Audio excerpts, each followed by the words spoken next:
Estamos reunidos mais uma vez essa noite, né? Eu não estou no grupo do louvor, mas estou pregando. Louvado seja Deus pela vida dos irmãos que têm contribuído com esses ministérios. Mais uma vez é uma bênção estar aqui, né? O pastor André convocou para esse mês que ele vai estar viajando. E aí eu vou ter a oportunidade de pregar para os irmãos nesse domingo e no próximo, não percam, por favor. Hoje nós vamos estudar um pouco a respeito do tema que eu escolhi chamado Uma Visão de Cegar. E aí os amados podem pensar, como assim uma visão de cegar? Como é que eu posso me enxergar se eu estou falando de estar cego? Porém, esse cegar aqui que nós vamos ver hoje é com S, e a gente vai entender um pouquinho mais do significado dessa palavra. Eu gostaria que os amados abrissem a Bíblia agora para o texto que já foi lido. Se encontra em João, capítulo 12, dos versos 23 a 26.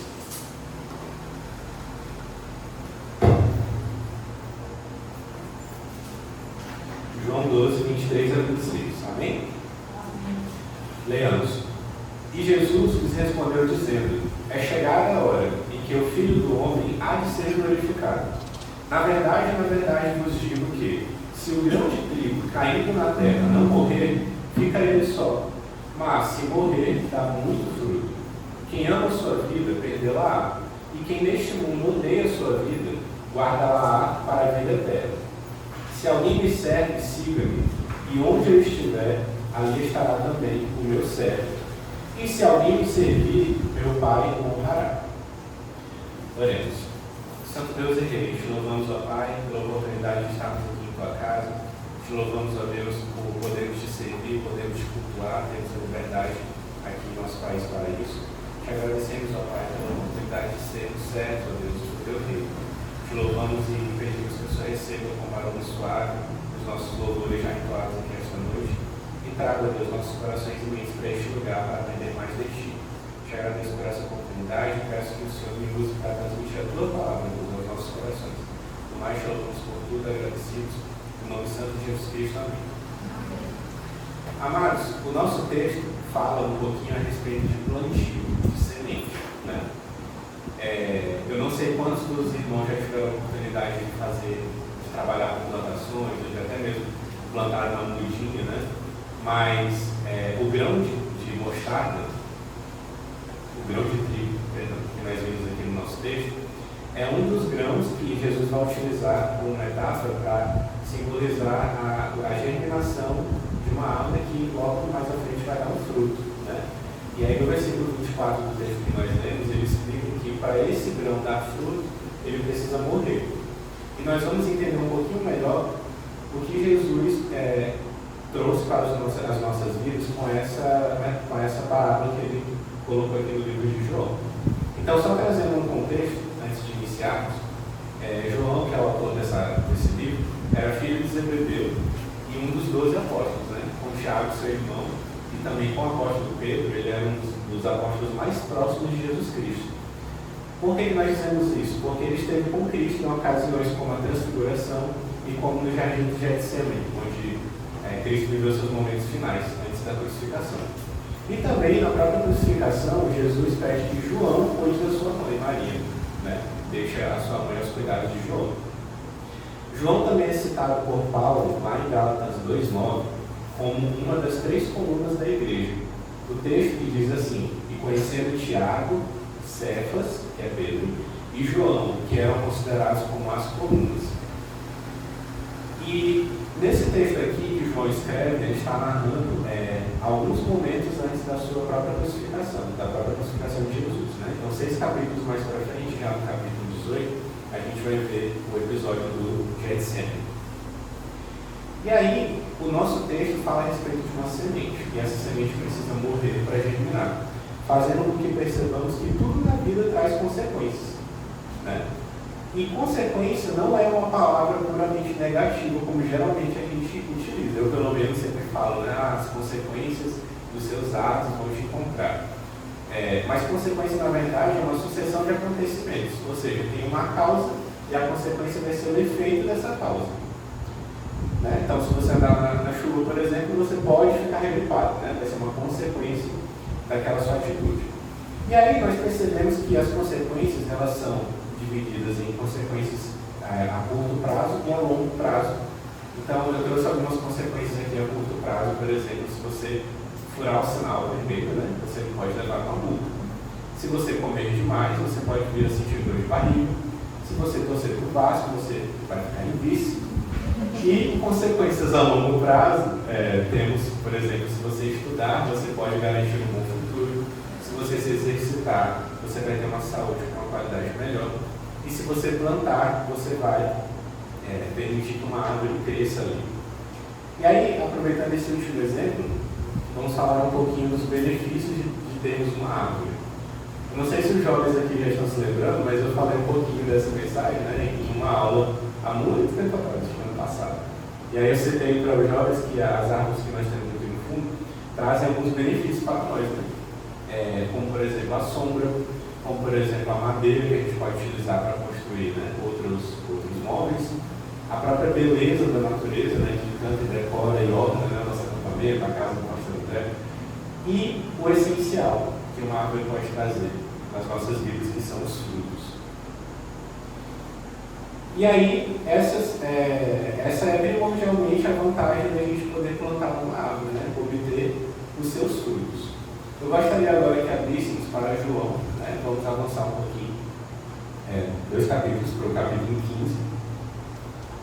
João 15, avance aí 2 capítulos na sua Bíblia e vamos ler os versos 1, 5 e 8. Onde o próprio Cristo vai dizer o seguinte: eu sou a videira verdadeira e meu pai é o lavrador. Versículo 5: eu sou a videira, vós as varas. Quem está em mim e eu nele, esse dá muito fruto, porque sem mim nada podeis fazer. E o verso 8, onde Cristo diz: nisto é glorificado meu pai, que deis muito fruto, e assim sereis meus discípulos. Então olha que interessante, Cristo nos convida e nos convoca a sermos pessoas frutíferas. Na última mensagem que nós vimos aqui juntos, nós estudamos um pouquinho sobre operar a nossa salvação. Então, se você é salvo, de que forma você pode manifestar essa salvação na sua vida e na vida das pessoas ao redor, que não dando frutos? Os frutos são um indício da verdadeira conversão do crente. E Cristo vai nos dizer exatamente isso, que Ele é a videira verdadeira, Deus é o lavrador, e se nós estamos nele, nós devemos dar fruto. E que fruto seria esse? O fruto que nós observamos lá em Gálatas 5, 22 a 23, passagem conhecida dos 12 irmãos, onde Paulo vai dizer que o fruto do Espírito é amor, gozo, paz, longanimidade, benignidade, bondade, fé, mansidão, temperança. Contra estas coisas não há lei. Uma coisa interessante sobre o fruto do Espírito, Paulo vai dizer que o fruto do Espírito apesar de termos uma lista aqui com 9 coisas, se não estou enganado, o fruto do Espírito e não são. Mas as obras da carne, quando ele fala na mesma passagem, ele diz: as obras da carne são. Hoje, lá nos jovens, a gente fala um pouquinho do batismo, e uma definição que a Maria trouxe que eu achei bem interessante foi que nós, depois de sermos batizados, nós publicamos, né, para as pessoas, tornamos público o sinal da nossa fé. Não que nós não vamos mais pecar, mas que hoje a gente vai lutar contra o pecado. Então, o crente, ele manifesta o fruto do Espírito de uma maneira única. Ele manifesta o amor, ele manifesta o gozo, a paz, a longanimidade, como um fruto só. E se ele sente que está faltando alguma dessas coisas, ele pede ajuda a Deus para manifestar esse fruto como um fruto único. Porém, o pecado em nossas vidas ainda é presente. Infelizmente, ainda temos essa podridão em nossos frutos, né? Mas de maneira isolada, porque não vivemos mais no prazer da carne. Mas muito pelo contrário, vivemos no intuito de perseguir essa frutificação do fruto do Espírito. E aí, uma pergunta que surge é: como poderemos plantar sementes que deem esses frutos espirituais? De que maneira nas nossas vidas Cristo está dizendo que precisamos dar fruto? Mas de que forma nós podemos, de maneira prática, plantar essa semente que vai frutificar, que vai morrer e frutificar, germinar, né, para que possamos manifestar esses frutos em nossas vidas? E aí a palavra de Deus vai nos ensinar essa visão de cegar. Na Bíblia a gente vê essa palavra cega, que o sinônimo seria colher. Né? Cegar é a mesma coisa que colher. Então, precisamos preparar, plantar e cegar ou colher para a vida eterna. eu dividi essa mensagem aqui em 3 pontos, onde a gente vai esquematizar de que maneira prática a gente pode se preparar para esse plantio. Então, como primeiro ponto, eu gostaria de trazer a oportunidade. A oportunidade se faz da ocasião e do tempo. E nós vemos isso lá em Eclesiastes, capítulo 11, dos versos 4 a 6. Eu convido os irmãos a abrirem a Bíblia para Eclesiastes 11, dos versos 4 a 6.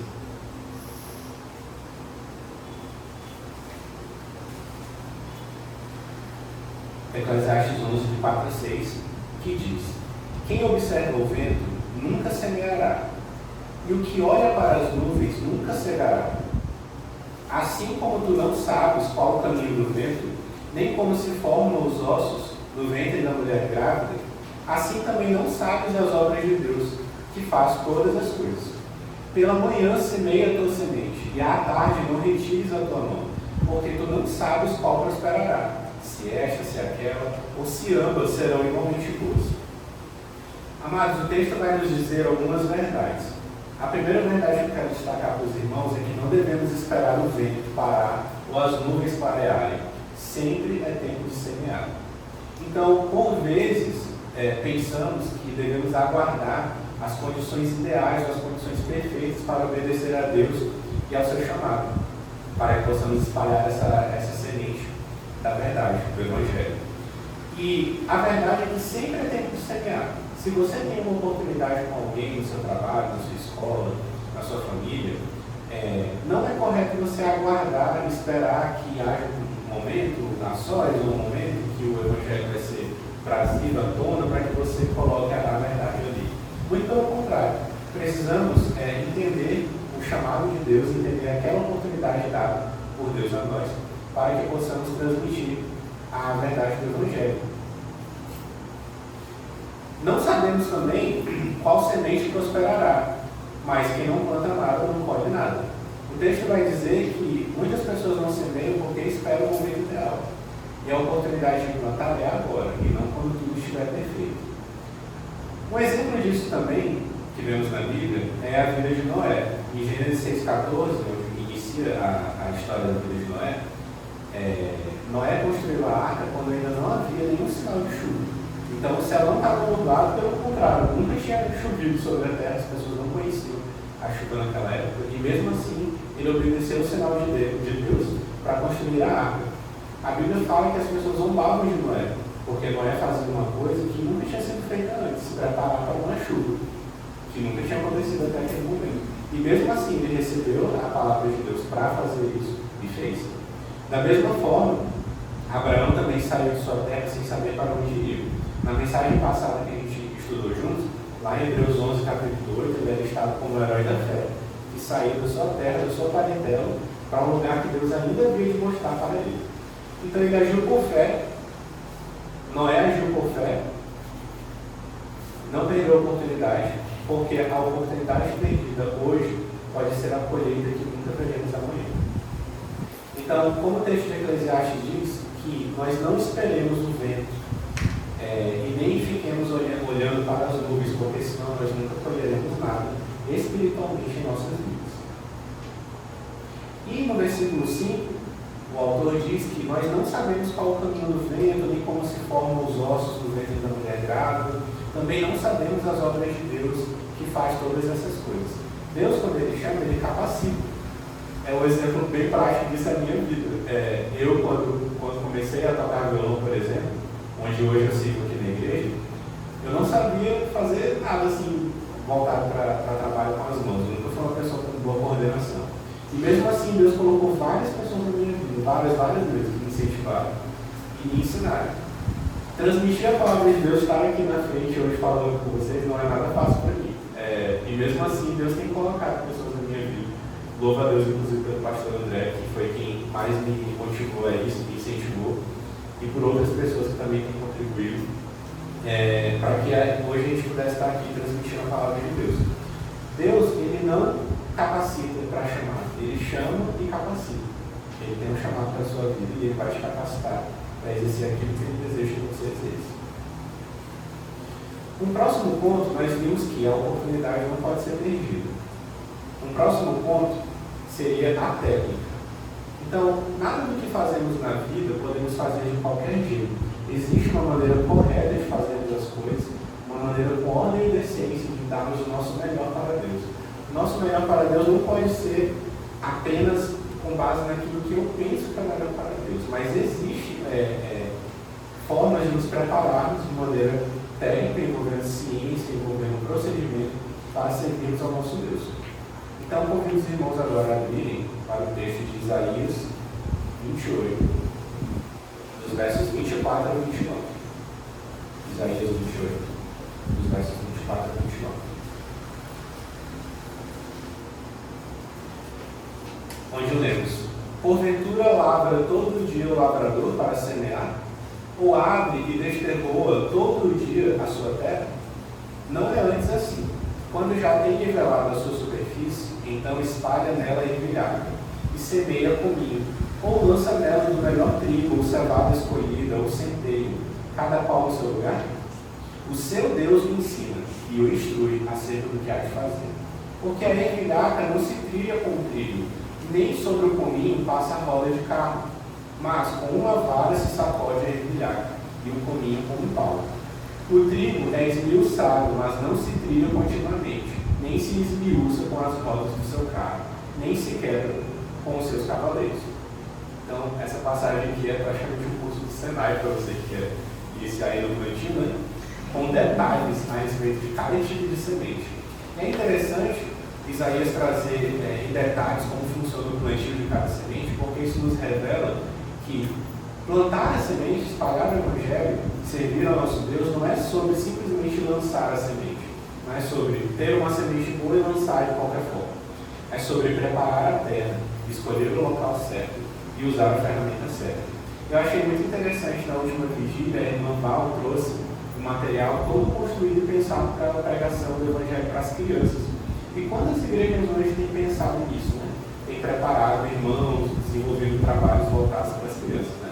Eu louvo a Deus pela vida dela, da Icaciara, do pastor André, que tem desenvolvido esse trabalho aqui na igreja e os demais irmãos que têm apoiado. Mas escolher o local certo, usar a ferramenta certa, pensar no público para quem você vai falar a respeito do Evangelho, pensar a respeito do ministério onde você quer servir, de que maneira você precisa se preparar, de que maneira você precisa se portar para poder servir ao Senhor, da maneira que Ele espera que nós sirvamos. A nossa habilidade espiritual vem do Senhor. Nesse texto, no versículo 26, Isaías deixa bem claro o que falamos no ponto anterior. O seu Deus o ensina e o instrui acerca do que há de fazer. Precisamos buscar desenvolver as nossas habilidades em Deus. Precisamos orar e pedir que Ele nos capacite, e não buscar na vaidade dos nossos pensamentos, na vaidade dos cursos online que existem aí sendo vendidos, desenvolver essas habilidades, mas buscar em Deus que Ele sonde os nossos corações e nos mostre onde precisamos melhorar, onde precisamos evoluir, onde precisamos crescer para servir com alegria. O lavrador aprende com Deus como arar, plantar e colher. Então ele não só aprende e depende do Senhor para executar essas tarefas, como ele conhece bem essas tarefas que ele vai executar. Ele conhece bem o instrumento que ele está tocando na igreja, ele conhece bem a palavra da verdade que ele separou uma porção para transmitir, ele conhece bem as suas crianças, conhece bem como lidar com o ministério que Deus deu em suas mãos. Na vida espiritual, não basta boa intenção, precisamos de conhecimento e disciplina na palavra. Eu não sei quem foi que estava pregando aqui da última vez que falou a respeito dos devocionais. Eu acho muito interessante a gente compreender que devocional não alimenta da maneira que o estudo bíblico deve nos alimentar diariamente. Ler a própria porção da palavra de Deus, seja uma leitura contínua, sequencial, seja uma leitura com referências cruzadas, seja uma leitura de uma Bíblia de estudos. O devocional é um lanche, diria assim, um aperitivo, uma entrada, né? É aquela coisa que você pode e deve fazer para buscar mais comunhão com o Senhor, uma meditação de curto período ali, né? Uma meditação de 5 a 10 minutos, para você iniciar seu dia ou finalizar seu dia com Deus, mas não podemos deixar que, como é o nome desse devocional bem famoso, a caixinha de promessas, o pão diário, não podemos deixar que o pão diário seja o nosso único alimento, até porque durante o nosso dia nós não comemos apenas o pão, né? Nós não tomamos apenas café da manhã, nós precisamos nos alimentar por completo da palavra de Deus. Em Eclesiastes 9:10, nós vemos que o autor vai dizer: tudo quanto te vier à mão para fazer, faz-o conforme as tuas forças. E em 2 Timóteo 2,15, Paulo nos convida a nos apresentarmos a Deus aprovados, como obreiros que não têm do que se envergonhar, que manejam bem a palavra da verdade. Essa palavra manejar é muito interessante, porque manejar é usar as mãos para fazer algo. E eu me lembro, até pouco tempo atrás, quando não existiam smartphones ainda, a gente usava, né, a nossa Bíblia física, né, que foi criticada hoje, mas a Bíblia física ou a Bíblia virtual que você dispõe, ela precisa ser manejada. Não adianta apenas possuirmos as diversas versões, seja de traduções, seja de versão física, de estudos virtual, enfim. Não adianta apenas possuirmos a palavra de Deus como até mesmo um ídolo ali na nossa prateleira, né, como uma imagem de escultura ali na nossa prateleira aberta no Salmo 90. Mas precisamos manejar essa palavra, precisamos utilizar, marcar, para você que é a favor de marcar a Bíblia, escrever no caderno, utilizar as suas mãos, tocar com as suas mãos para preparar o seu coração para servir a Deus. Então, se não tivermos disciplina no manejo da palavra de Deus, aquilo que vier na nossa mão para fazermos, aqui nesta igreja e outras igrejas que nós possamos servir, não será feito conforme as nossas forças, conforme essas forças que Deus tem nos dado para que possamos servir. Cada tipo de semente exige um método, e aí sem preparo e cuidado não há colheita. Um exemplo desse método que precisamos empregar em nossas vidas é o exemplo de Neemias. Lá em Neemias 2, dos versos 12 a 18, nós não vamos ler, mas só para deixar referência para os irmãos, nós vemos o trecho da Bíblia que conta da reconstrução do muro de Jerusalém. E aí, ao construir esses muros, Neemias, ele não chegou lá, vamos galera, eia, como diz lá na época na época da torre, o pessoal, a torre de Babel, que o pessoal chegou, eia, passamos uma torre, né, alcançamos os céus. Não foi assim que Neemias fez com o povo naquela época. Ele orou, planejou e armou as estratégias. Ele não saiu simplesmente colocando pedras de qualquer jeito. Houve um planejamento, uma técnica guiada por Deus. E assim, aquele povo recebeu a vitória da parte de Deus.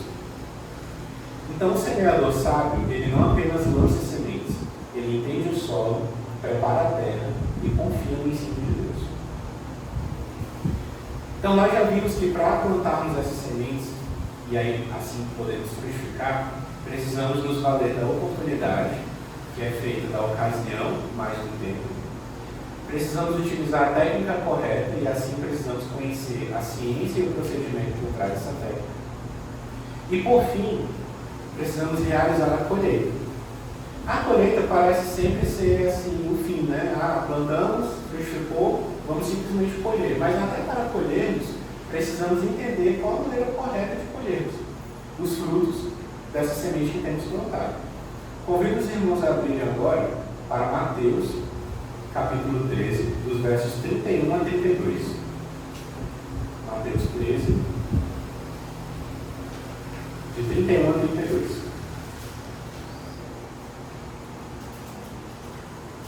Onde Cristo diz: outra parábola lhes propôs, dizendo: o reino dos céus é semelhante ao grão de mostarda, que o homem, pegando dele, semeou no seu tempo, o qual é realmente a menor de todas as sementes, mas crescendo é a maior das plantas, e faz-se uma árvore, de sorte que vem as aves dos céus e se aninham nos seus ramos. Então, o grão de mostarda, não sei se alguns irmãos já tiveram a oportunidade, é um grão minúsculo, né? uma semente bem pequenininha, mas que a árvore fica bem grande, bem frondosa. E aí ele é pequeno e se torna uma grande árvore. E aí esse texto nos ensina que a ceifa é sempre maior do que a semeadura. Então aquilo que nós colhemos geralmente é maior do que aquilo que nós plantamos. Seja em gratificação, seja em recompensa, seja em bênçãos do nosso Deus. É sempre maior do que aquilo que nós plantamos, porque Deus multiplica aquilo que nós entregamos. Isso não é promessa, amados, não é pregação no sentido de você contribuir com R$10, Deus devolver 5.000. Não se trata disso, não se trata de bênçãos materiais, não se trata de bênçãos voltadas àquilo que o seu coração deseja. Se trata do reino de Deus.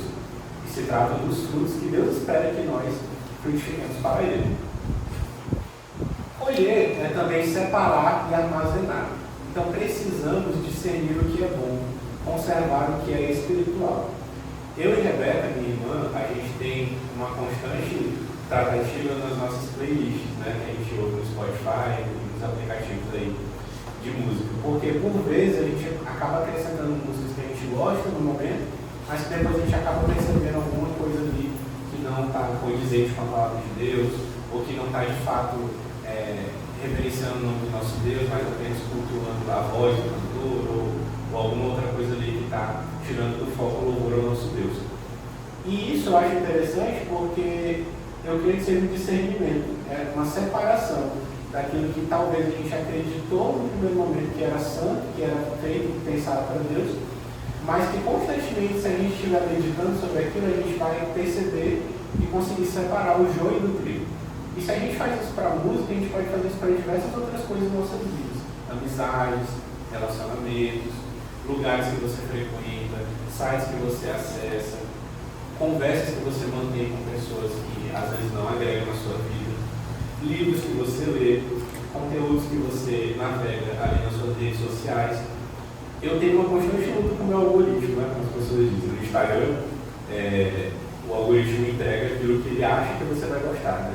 E nem sempre aquilo que ele acha que eu vou gostar é aquilo que eu realmente gosto, né?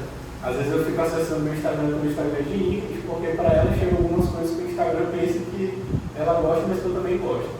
Mas por vezes a gente se depara com alguma coisa que não é lícita para um crente estar visualizando numa rede social. Eu não estou falando de você procurar aquele conteúdo, eu estou falando de você estar navegando e aparecer.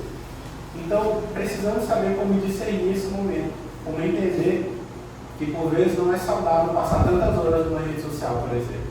Entender qual é o momento de diminuir o uso, qual é o momento de entender, não, olha, apareceu isso aqui para mim, será que eu não poderia estar fazendo outra coisa? Lá no celular de todo mundo, né, não só no iOS, mas no Android também tem esse recurso, você tem o recurso do tempo de uso. Se você ver lá o tempo de uso, você consegue filtrar quais aplicativos você gasta mais tempo. Para mim foi um choque quando eu entrei e vi o quanto de tempo eu passo no WhatsApp e Instagram, e o quanto de tempo eu uso em outros aplicativos, como a Bíblia virtual está instalada lá no meu celular, como o aplicativo de notas que eu poderia usar para estar estudando a Bíblia, como outros aplicativos que eu baixei dizendo que ia estudar e ficaram lá sem uso. Então, discernir é o tempo todo pedir a Deus para separar em nossos corações, em nossas mentes, para que, como diz Paulo lá em Filipenses, possamos pensar em tudo aquilo que é honesto, tudo aquilo que é puro, tudo aquilo que há algum louvor para Deus. E aí um exemplo de pessoa que na Bíblia soube separar, né, nesse plantio é o exemplo de José. José no Egito, ele passou por situações muito difíceis, né? Mas ele pôde servir ali no Egito e pôde ser colocado numa posição de destaque porque ele soube armazenar os grãos para salvar nações inteiras, né? Em Gênesis capítulo 41, versos 48 e 49, nós vemos sobre a grande seca que houve no Egito, que estava prevista, na verdade, para o Egito. E aí ele preparou o povo para receber esses grãos e guardar uma parte para que no tempo nesse tempo de fartura pudesse servir ao tempo de escassez. Paulo, da mesma forma, plantou igrejas pequenas e que depois se tornaram centros missionários, como a gente pode ver em Atos, capítulo 19, verso 10. Então, o texto vai nos dizer que uma pequena semente em mãos obedientes pode se tornar uma grande árvore no campo do reino. E aí, eu convido os irmãos a refletir na própria realidade da nossa igreja local.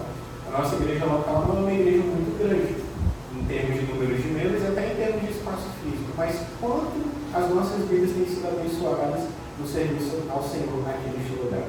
Quanto podemos ser abençoados por Deus na comunhão com os irmãos, no louvor ao seu nome, em perceber que temos preservado as Escrituras, o cumprimento delas, como muitas igrejas maiores, infelizmente, têm se desvirtuado, apesar de sermos poucos.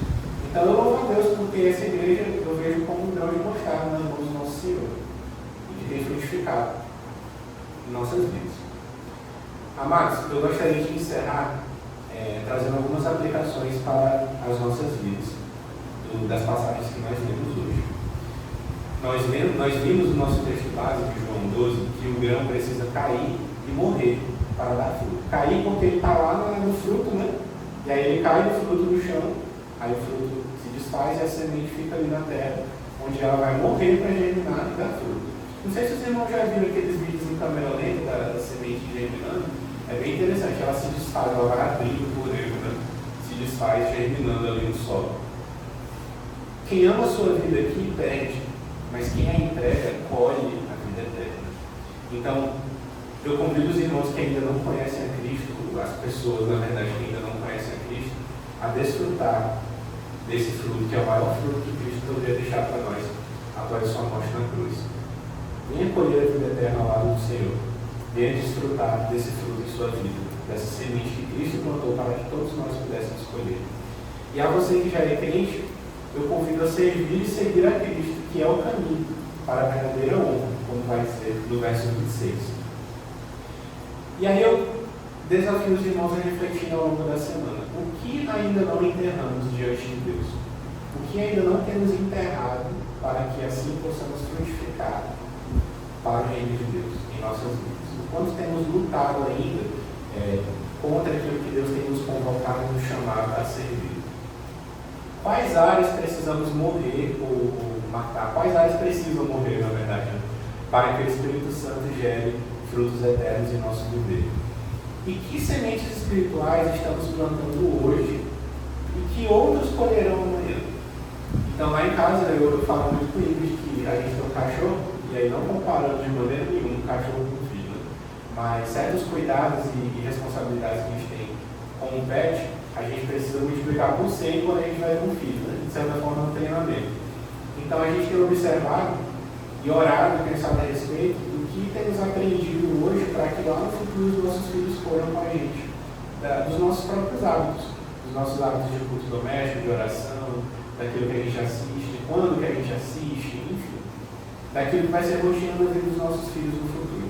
E aí, de que maneira temos plantado sementes espirituais que outras pessoas poderão colher amanhã também, nos nossos futuros relacionamentos, nos nossos futuros empregos, enfim.